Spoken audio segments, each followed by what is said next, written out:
Jesus is eating the Passover meal together with his disciples.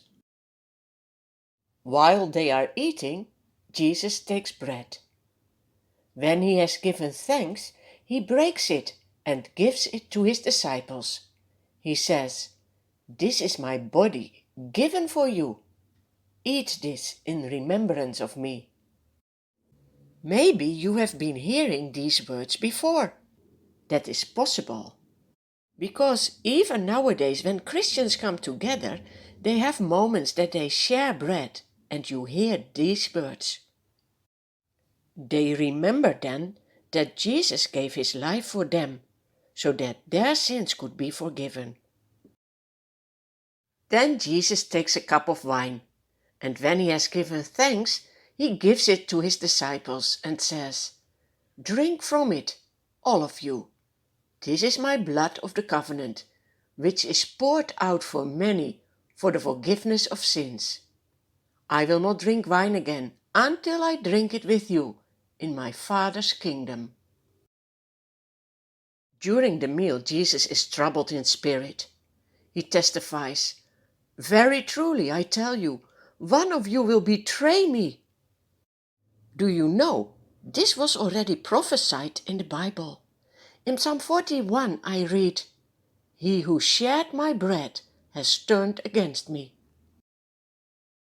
The disciples stare at one another.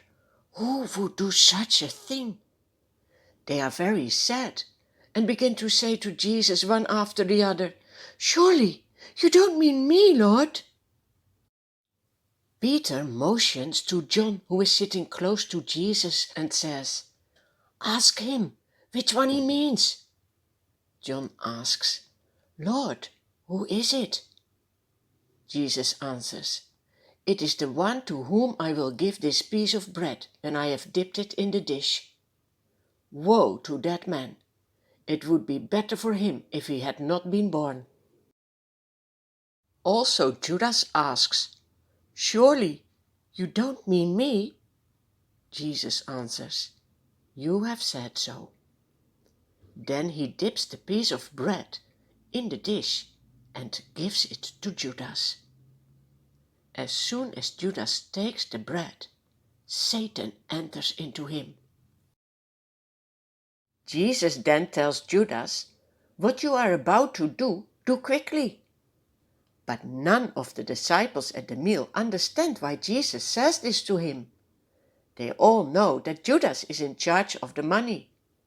Some think Jesus is telling him to buy what is needed for the festival, or to give something to the poor. Judas gets up. He leaves the room. He goes into the night. It is dark outside, and also dark in Judas' heart.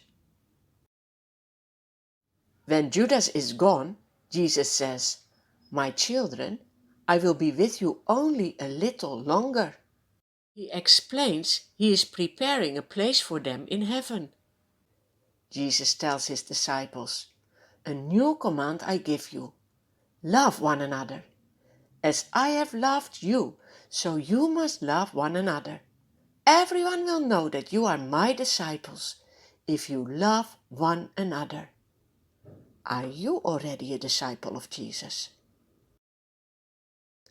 Then Jesus promises his disciples that God is going to send the Holy Spirit to help and comfort them. Jesus also prays for his disciples. He especially has a message for Peter, who was called Simon in the past. He says, "Simon, Simon, Satan has asked to sift all of you as wheat, but I have prayed for you, Simon, that your faith may not fail. And when you have turned back, strengthen your brothers." Do you know that also today Jesus is praying for his children, that their faith may not fail? What an encouragement, because we can be so unfaithful, right? Also the disciples will be unfaithful. Jesus continues and says, "This very night you will all fall away on account of me, but after I have risen, I will go ahead of you into Galilee." Do you see? Jesus is preparing his disciples that he will die, but also that he will rise again. But none of them is paying attention to these words. Peter says, "Even if all fall away on account of you, I never will." Then he asks, "Lord, where are you going?" Jesus replies, "Where I am going, you cannot follow now, but you will follow later." Peter asks, "Lord, why can't I follow you now? I'm ready to go with you to prison and to death. I will lay down my life for you." Then Jesus answers, "Will you really lay down your life for me? Very truly I tell you, Peter, before the rooster crows, you will deny 3 times that you know me." But Peter declares, "Even if I have to die with you, I will never do such a thing."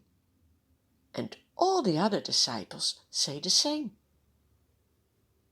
They finish the meal. They sing a song and go out to the Mount of Olives.